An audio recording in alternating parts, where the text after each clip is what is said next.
Hey, so if you probably tell from that intro, we are talking about the Dirtywave M8, the little handheld unit that has a lot of grunt behind it. And if you're familiar with that legacy of handheld trackers with LSDJ and such, it has a lot to offer and there's a lot of power in this thing.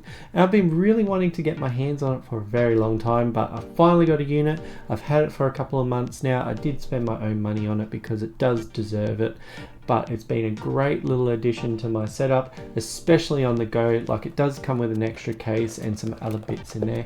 But today, what I really wanted to focus on is show the entire process, or my process, using the Dirtywave M8 to create a song and getting it out there, because there's a lot of understanding to how this works, especially with like button combos and like just how some of the features work together. But once you get your head around there, it's a very powerful unit for getting music out there and just something that's always beside you. So today it's a little bit of a long one. It does take a bit of time, so definitely go grab that cup of coffee or leave it running on the side if you want, but we'll get into it right now.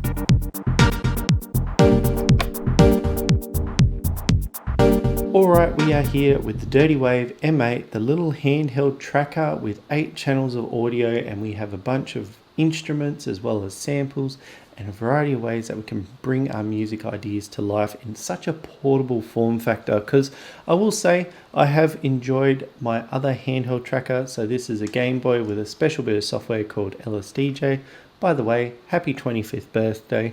But this has been the way I've made music for a long time. So since 2009 I've been using trackers to make music, and this is the one that was on the bus with me and I can make my music. But Tim, he has supported this piece of software. He's done a bunch of mods to improve the Game Boy's audio, but he's taken that legacy and created an instrument using what he knows and create something that's really special. So before I turn this one on, I just wanted to highlight the form factor and just how it feels, because we do have a nice machined case with MX keys. I did have a bit of an issue moving to far north Queensland.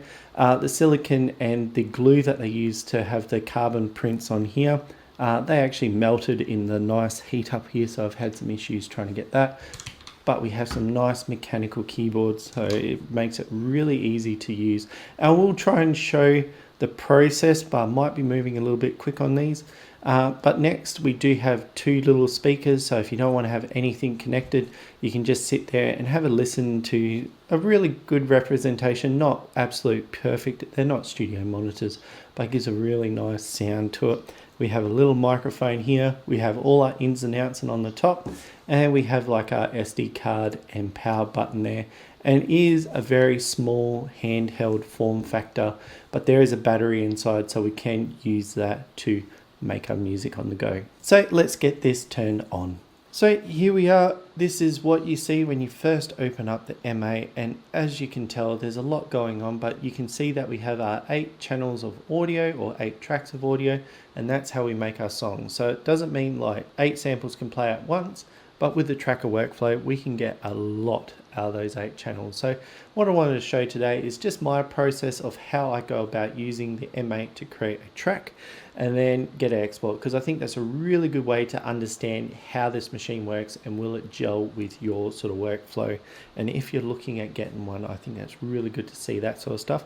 But I will follow up this video with a tutorial series going through each one of those processes more in depth, just because it's such an involved device. There's a lot of button combos and a lot of stuff in the menus that really help out the process, but I think just having an overview is really going to get the most out of it. So with my process, I like coming over and starting on 4 and 5, because that's where I usually put my melody or bass line, depending what I feel like I've created. I use 1, 2, 3 for my drums, and then the other ones are sort of filler content or extra to add on top. So to create our first one, we are going to use edit, and we're going to double tap that, and that's going to create our first chain. And I leave 00, FF and FE. They're all different chains that we have access to, but there are particular reasons why I leave those ones alone and use the other ones, and we'll get into that a little bit more.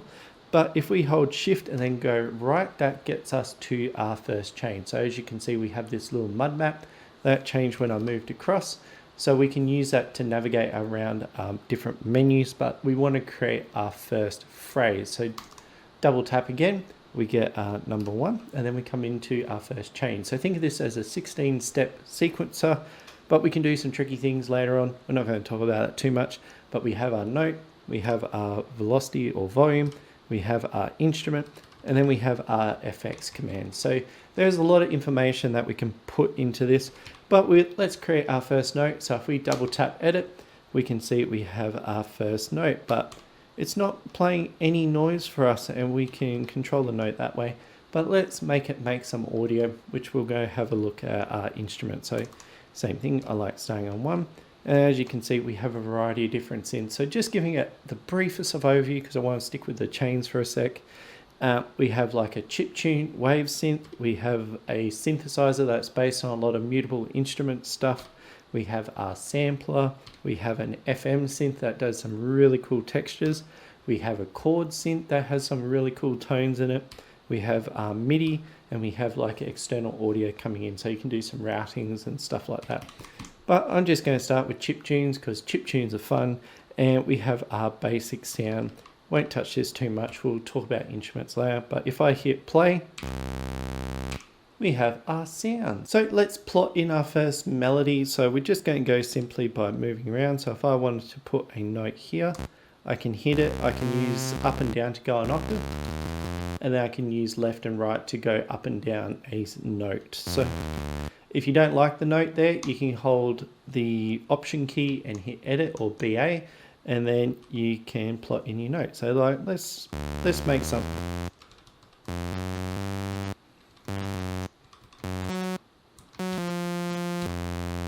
So as you can see, we have a nice little 16-step loop, and I've just programmed something in, but what happens if we want something a little bit longer than that? And that's where we start using the chain to build out our song. So if you work with 4 bars or 8 bars, typically I work with 8 bars. So what we can do is create a new chain down here. So now we have access to 2 of them, but there's a couple of things that you need to keep in mind, because right now we have 1 and 1. That is the exact same phrase that we've set up. So if I was to change a note in here, so say change that to a 6, if we come back in here, the 6 has happened here as well. So there's a way that we can duplicate, but what you want to do is just make sure that you are using new phrases if you want new music to come out. So going back to there, say if I wanted to create a phrase there, what we can do is hold shift and we go B and A, and that's going to copy the phrase to number 2. So we have the same information, but we have it on a different one. So that is how we can expand out the notes. And say I wanted to come in here, maybe remove a note, maybe. So there we go, we have 2 bars of music, but what happens if I wanted to say transpose one of those patterns? And that's where this column on the side here happens. So if I come down here, I'm just going to paste that first pattern there, get that repetition ABA sort of deal going. But say I wanted to jump that up a couple of semitones. So if I listen to this one, so if you hold shift and then play, it's going to play that note there. As you can see, the whole thing is shifted up by 5 semitones, but that means some of the notes are going to fall out of the scale that we're working on. So sometimes you get some happy accidents and it sounds really cool, especially with like the older way. But we do have some nice tools to control the scale on the mate. So if I come all the way back over to our song mode and then go up, that's how we get to our project mode. So if you have a look at scale, we can use this to add a scale on top of our sound. So what I want to do now is go back to that chain. So I come down and then to the right again, and say I want to expand that one out. So I've just hit A on that, and then I drop it in there, hold shift, B, A, and then I create a new chain from that. So we want to sort of finish this up, maybe do something different.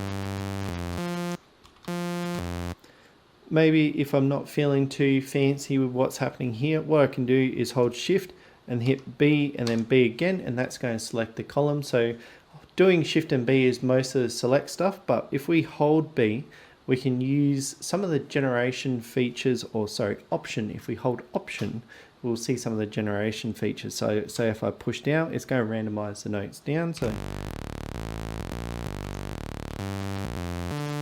if I don't like a pattern, I can press right, and that's going to randomize them. And then if I want to add like an even spacing note, so if you do any polyrhythms or Euclidean functions and stuff like that, you can hit the left and that's going to push them around. Cool, so I think I've got something that's quite nice. I'm just going to stick with a 4-bar loop because just for time's sakes we can start working on that. But we just plotted in some notes and not really touched about the tracker itself. So I think this is really important. That's where we can come and have a look at some of these FX commands, because that really adds flavor to our tracker workflow. We can start changing the instruments or changing the patterns themselves. So I want to create a few lerps and a few kill commands to make this sound a little bit more choppy. Now, if you want to navigate, like instead of having to come back here and navigate around this point here, you can just scroll up and down to get to where you're working on. So what I want to do is add some kill commands. So what that does is it stops the note in its track. So holding edit, we can press up and that's going to bring up all these effects. And there is a lot of different ways that you can edit up the audio, but we're just going to come up to the sequence and we're looking for that kill command. We've also got an off command if we've got some release note. So I'm just going to put a few kills around just quickly. And it just changes up the flow of things. So besides the kill commands, there's one other one I really enjoy using in this sort of early phase, and that's adding some lerp. So what that does is that when it hits this note, it's going to make the note slide into it. So it's like portamento on a synthesizer. But what I've done is I've gone and found it, but you can go find it in this first channel PSL, and it gives a bit of a description up there as well. So putting that in, and we can use this section here to dial in the note. So this is using ticks. So we can see the tick count somewhere else, but we'll just keep it simple. I just want to make sure it lerps in one step. So one step is being the distance between 4 and 5. So if I play that now, we can bump it up a little. And maybe we add one in here and then one at the end. Make this a little bit faster.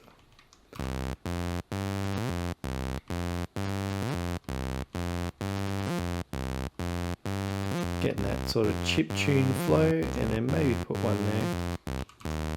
there.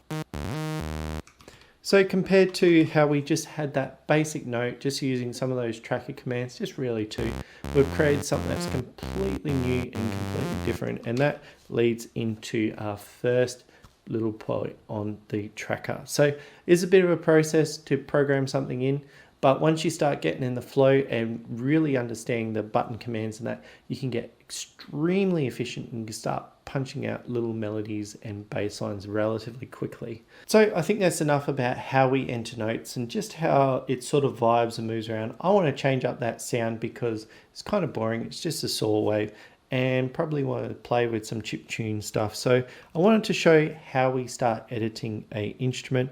So I'm just going to navigate back to this point and back to our instrument. But what I'm going to do is use that WAV synth, which is sort of like that chip tune goodness. And we'll just use this to explain how we edit our sound and create something just using those two panels.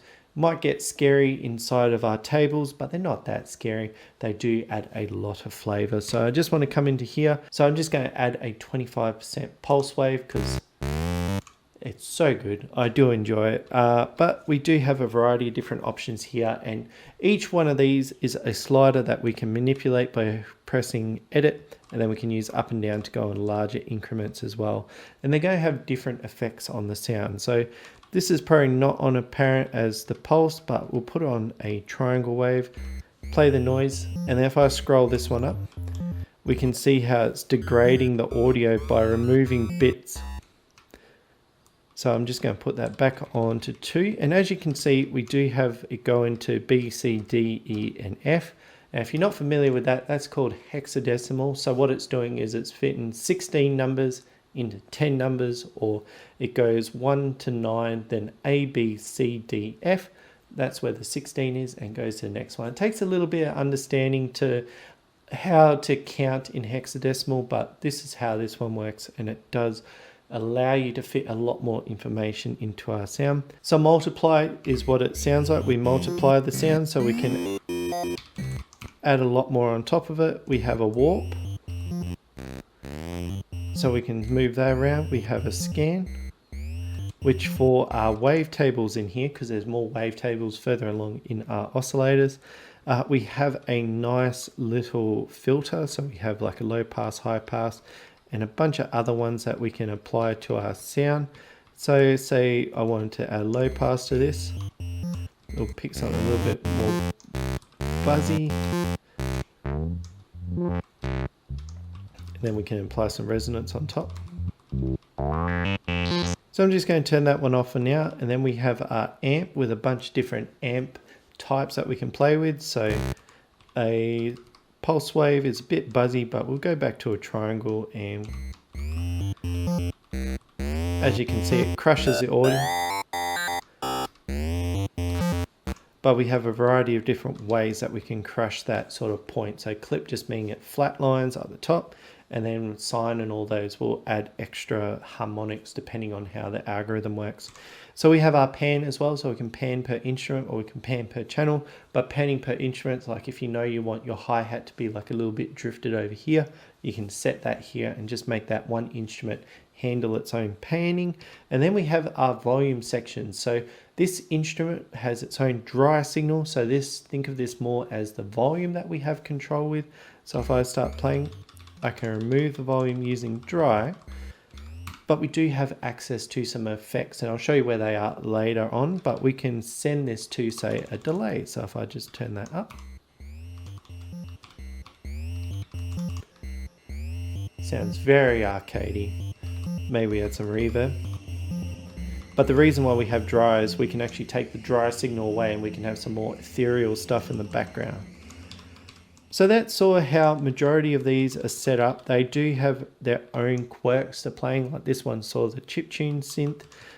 We have some other types of synthesizers that have their own way of working, but just understanding how to poke around and be able to manipulate these sounds, we can create our own sort of sonic characteristics. But say this is very static and I wanted to add a sort of some automation to our sound. So what I might do is just set the pulse to 25 and say I wanted to have the volume drop off via envelope, and that's where we hold shift and go up, and this is where we have some invisible hands. So each one of these is a modulation source. We have a variety of modulator types, and then we can apply them to a destination based on what they're doing. So what I'm doing is I'm just having an AD envelope and I want to set that to the volume. So if I hit play, and then I can either change the amount, so how much is applied onto the side, so it's more like a multiplication. So I can bring that one up, but if I say bring this one, we got little plucky notes. And then we can scale up depending on how we want. But I just want that little plucky sound. And then what I might do is use an LFO to drift something so it sounds a little bit more organic, less static, even though it's a chiptune synth. And what I might do is change the multiple. So what I want to do is have it so it's just a little bit of movement, and the warp just adds a little bit of flavor. But if I leave that running, you can see this little dot above here moving back and forth, and that's our way that we can visualize what's going on with that sample. So if I shrink that down, I can, but if I want it to go a little bit faster, I can drop that note, but I want it to go a little bit slower. And I'll drop that down so it's just a fraction of that sound moving back and forward. So just with a few invisible hands to control our sound, it just takes it from something that's basic into something that's just a little bit more and helps out make our melody shine. But instead of just leaving it there, let's have a talk about tables. They're not that scary, but they do offer us a way to be very granular with our sort of invisible hands controlling our synths to do a lot, because from its legacy in chiptunes, this adds so many like really cool hardware sweeps. We can add a bunch of effects to really drive the sound, because every one of these points here we can manipulate in here as well as up here, but we can hard program in some really cool sort of changes, randomizations based on those effects that we were talking about here. I just showed the absolute bare minimum there, but let's say we wanted to do some things. So one thing I like doing is we can change the note volume, and this is per step bass or per tick. So this is going to move very quickly when I play. You can see that arrow moving very fast. but it's not a smooth transition. So we can say,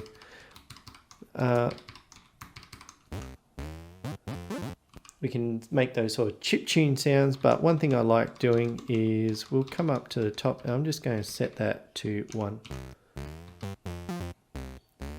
And that little bump of pitch at the start just gives us a nice little transient to start with. And another thing I like to do, especially with these pulse offsets, is create a bit of a pulse jump. So what I want to do is come press up when I hit edit. And then what I'm looking for is current instrument and OSC.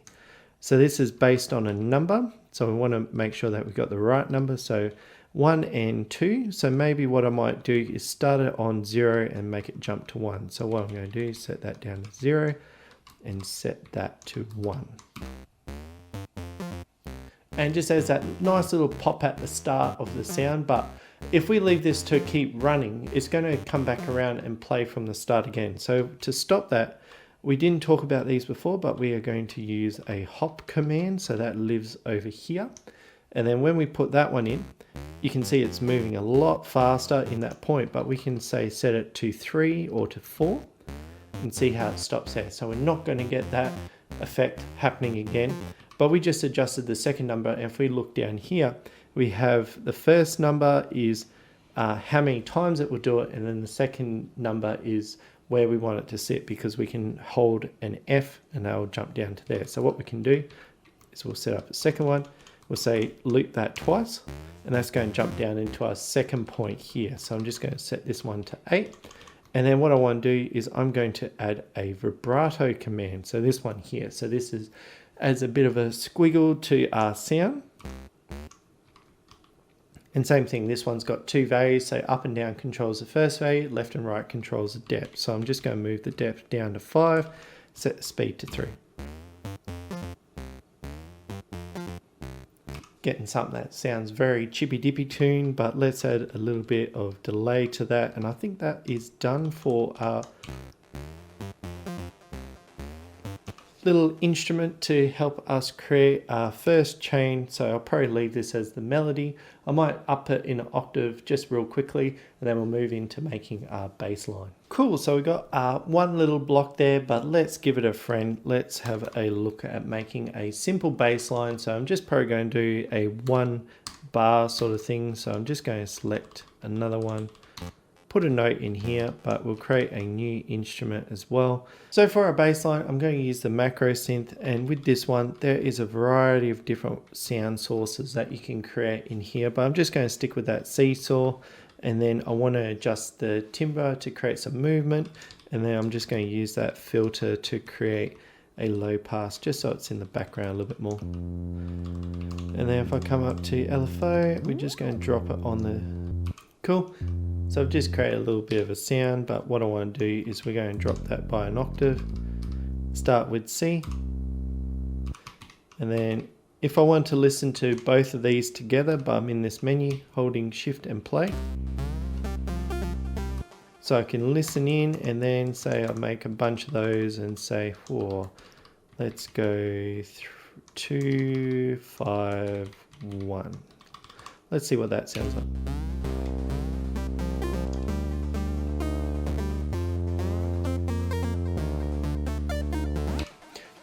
So I just did a little bit of tweaking just to get that finessed in there. You can go into a lot more depth with the bass line, but really I did a lot of the majority of work to show how this stuff works.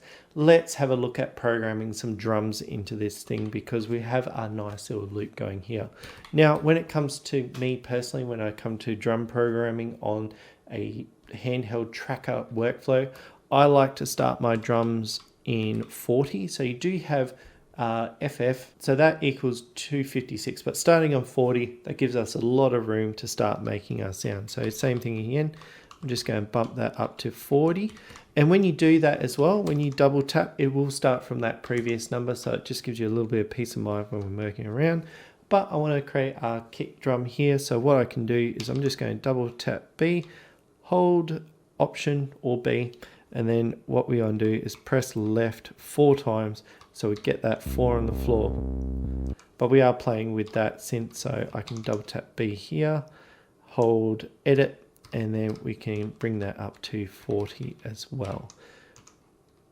Cool, and there's no audio, so we'll move across and then we'll pick the sampler because we'll pick in some sample drums. So we're going to have a bit of play with the sampler as well. So I'm just going to load something in. Oh, drum, we got hits, we got the, let's have a look at a 90num9. So you can sample with the play. I like that drum there. So I'm just going to hit edit and that brings it in.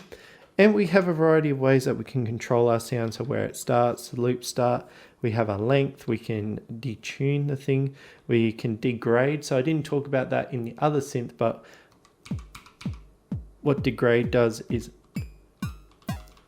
we can cut away this sample quality to get some more of that grainy sort of stuff. We have our filter again, and we have our volume stuff as well. So if you're wanting to like sculpt in just that little bit, you can do that. Also, if you feel like you need to trim it up or clean it up, you can come into this edit mode here and like start tweaking it that way. But I don't need to do that. We have our 4 on the floor. And then what I want to do is just do that. And then if we come back to our first menu as well. Cool, so next thing, nothing says a good kick needs a snare. So what I want to do is we're just going to create one here and then one here. And then same thing again, we want to go to 41 because that's where I'm going to use our snare. And what I might show is that in the micro synth, we do actually have access to some different snare kicks and all that models that we can use to like create sample based ones. So if I use, probably a bit too much, that one. So if you want to create a gated snare sound, just drown it in reverb. Oh yeah, but I think that's a little bit nice. We can just give it a little bit of boost and let's see. Now I usually mixing to later on, but that snare's a little bit loud, so I can use the tracker itself or the instrument to manage the snare.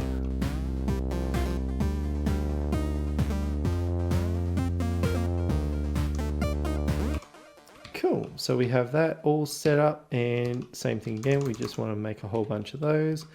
And we'll create our last one, which is going to be our hi-hat, and we could be basic again and do, whoops, that one. And we got 42. Then we'll come in here, probably go with another sampler, and I'm just going to load a closed hat.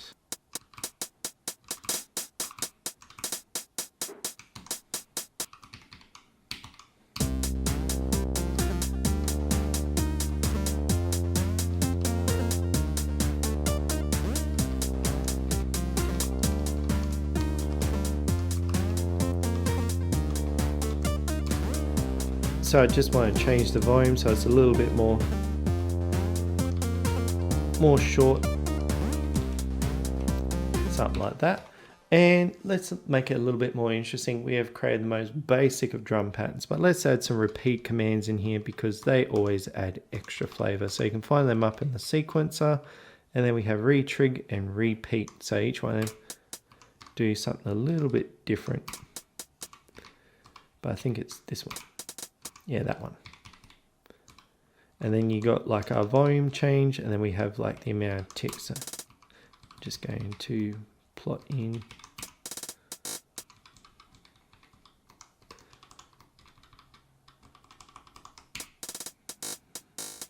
So I just want to change these ones up. And because we're doing tracker stuff, let's change up the. And if we listen all that together,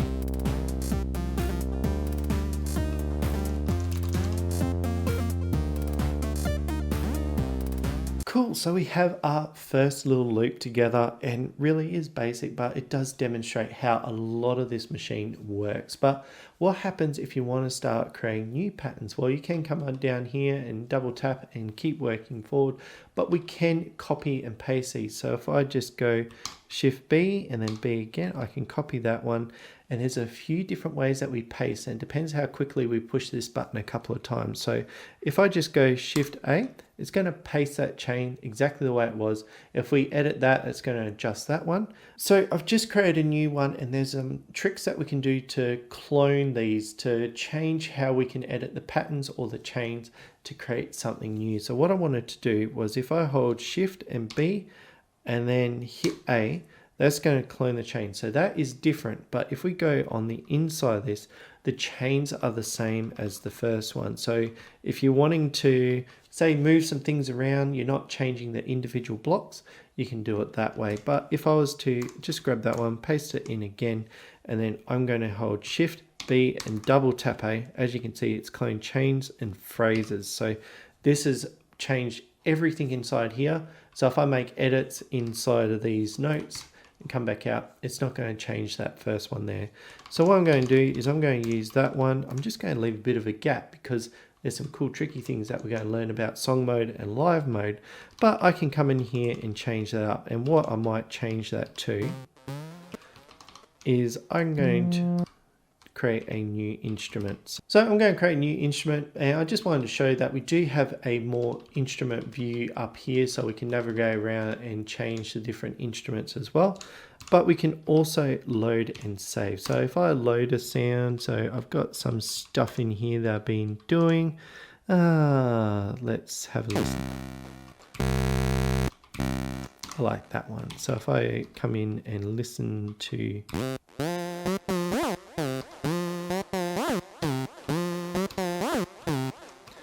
so there's a bit going on in the table as well, some of the stuff that was shown, but what I might do is I'm just going to come through and change these up to 3, so that should be done, and then this one.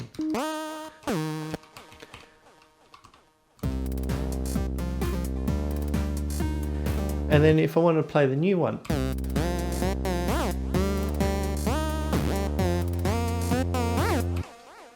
and you can load and change the sounds however you want, but this is how we start building up our song mode. But it does have a very interesting way of working, because with these patterns, what they'll do is they'll keep cascading down. So if I say go that and that, and we watch what's happening, when that chain is finished, you'll see that little green arrow drop down like that. And then what happens is it'll keep repeating these little bands here. So there's 2 ways that you can use the mate or this sort of view to play music. The way I was just showing was just using the, there we go, just using this interface to quickly play a line. So maybe I've got a different set of snares here, and then I can say, I want to play all them as a chain. But we can sort of draw out song in a song mode, so it'll just keep cascading down. So I'll start building that one down here just with our first line and that new track, and I'll just build it here, and then we'll have a bit of a chat about live play as well. So I just want to select that line, and then I'll come down here. Oh look, we've got a bunch of songs and we can start pasting around, but there's 2 little patterns that I like setting up, and that relates to these. But what I want to do is I'm going to create a FF and a, FE and FD. So FE and FD, same thing in here. I'm just going to go all the way up here, give all this one FE, and with this one, what it does, it just has no information in there. So if I want a note to sustain, I can leave that one running and it's going to be hunky-dory. But what I want to do, I'm going to come into here one, put FE in those 3, but with this one, I'm going to make that one FD. And then inside of here, in that first FX column, I want to pick that kill command. So what this is going to do is if I've got something playing and I need to stop the note, that's going to cut off the instrument as it cascades down. Because this, when it makes that transition, it doesn't say, oh, you need to stop playing this thing, you move on to the new thing, but it's going to think about moving forward. And the reason why we have our FEs, say I delete this one here and delete that one there, and we'll hit play up here. See how there's no snare playing? So you just want a block of information in there for it to work. So say, let's say we start making something. So maybe we do that and then we do that. Oops. You can make it go back. And I'm just going to grab this FE and fill that up. And maybe take that one out. We'll see.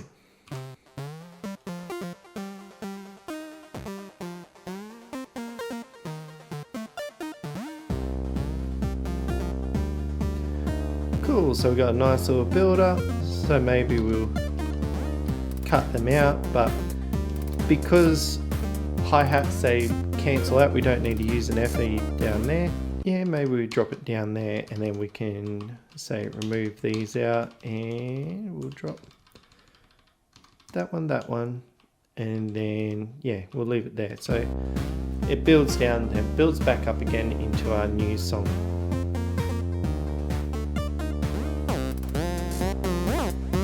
So change is a bit of a jumpy, but that's showing how you set up a bit of a song mode. So this is the one that we can just come up here.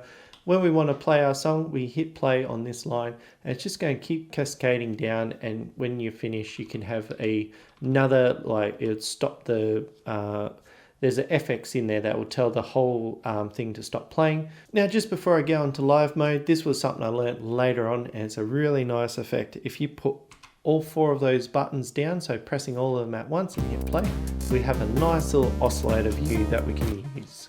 Just sort of highlight that before we get into live play, but what we can do is holding shift and then going right, that will take us into live play. As you can see, that has changed. So what this does, it allows us to play individual points as we want. So like I did before, and then say I want to bring the drums in, as you can see it's flashing like it is now. So we can construct our song again. So what I might do is and then say if we want to take things out, we can go shift and play, and that little minus is going to come up.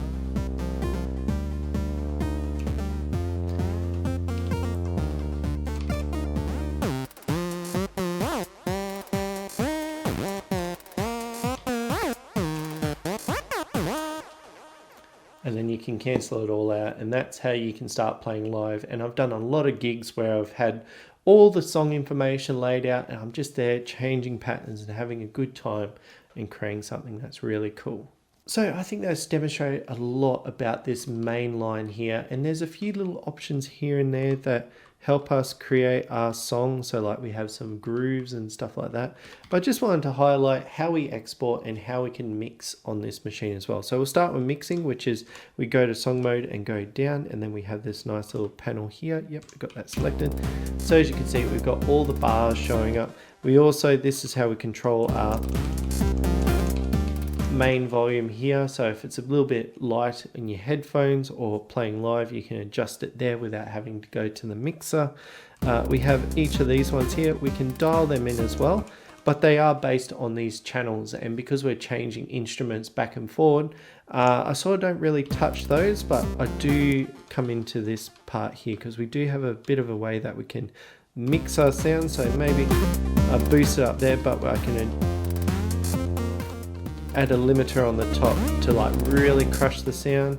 So next we have a DJ filter, so really nice to play live. But this is a nice little spot to show another cool little feature. So if we hold Option and tap the screen, we should be able to control that. A little thing will come up here and say that it works, but we've linked that command. So if I were to start playing, so it just gives us a nice way to live play the thing just dragging our finger across the screen. And with that we have a resolution and type as well, so the type of filter that we're using. So there's a few in there that you can play with. You have the inputs for the sound coming in over USB, as well as the line in here as well. And the last part is we do have a nice little EQ here as well. So if we want to adjust our sound, add some more low end or high end, we can sort of sculpt it here and get it ready for export. And like I said before, we do have that chorus, reverb and delay. So holding shift and then going down again from this menu will bring up to the final menu down here. And this is all the controls for that reverb, delay and chorus. So that's how you control them as well. And I think that for the mixing itself, all that gives you a lot of control to mix on the device.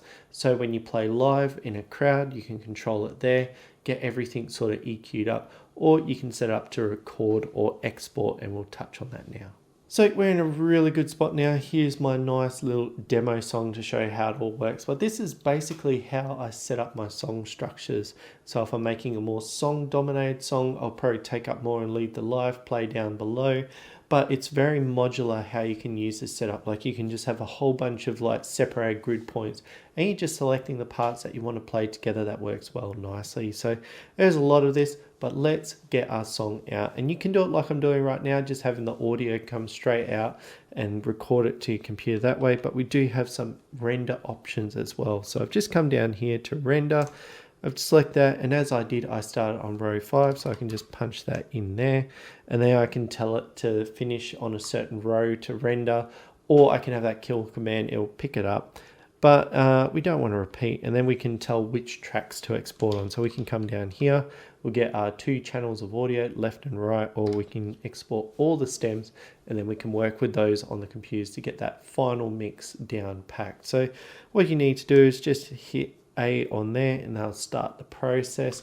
But we haven't given it a name, so another thing too is saving your songs on here, because you do play them live. It's having a good file structure is there as well. So when you name it, you can come around and select a note, but you can also select random, and that's going to put a random name in there. And then we can go and save it. So I've just got like my tracks, and I just have a working folder, so I can save it in there. And if I want to recall it, I can go load, and there's all my working files there that I'll start working on. And then when they're finished, I shift them to the type of, either it's a set or it's an album, but they're all nicely labeled and nicely put into a good folder structure. So that is basically what I wanted to show today. Is completely the bare minimum of what this machine has to offer, and I do want to go into more depth later on. So in the end, it was a bit of a verbal dump, but I think it's really important to show that entire process, because I didn't want to say like, oh, it's a fantastic machine and you should totally get it. It does have a process of working with this type of tracker workflow. But what I wanted to demonstrate is once you get that idea of how all the functionality works together, you might gel with it. And if you do, you're definitely going to be in a good time, and being able to practice all those shortcuts will get you a lot further. And that's why I've made the case. I'm definitely going to add a whole bunch more videos about this thing, because it does deserve them, but just so you have an idea of how it all works together. And I will say, if you are looking for one, they are a little bit harder to get their hands on, because Tim releases them in batches. So keeping an ear out on the Dirtywave website or on his Patreon as well, you can keep an eye to see when the next lot of batches are coming out. There is a second-hand market for these. You'll probably see a lot of the version 1s floating around, because people upgrade and then they let their other one go. Might not, because it's always nice to have 2 of these, but it does offer a lot. So if you're looking for that, you can go into the second-hand market, and you're probably paying something less, like $100 or what, but it does offer that way to get your hands on one. So in the end, I hope this has been a value add for you. If it's resonated with you, if it's not, or if there's parts that you want me to explain on, please feel free to leave them down in the comments below. I do go down there and try and support all this type of content. And if you thought this was a good one, definitely give it that thumbs up. It does help the algorithm pass it to other people. People that are probably looking at the M8 and trying to figure out how it works, or if it's going to work for them. And especially this form factor, like just having something that is seriously like, that's all it takes. So I've got my headphones in there. Like, it really does have that benefit of just being super portable and always by your side. So you will see more M8 content on this channel. I do want to support it more, but I do have a couple of videos with the M8 now. So if you're looking for them, I look forward to seeing you next time.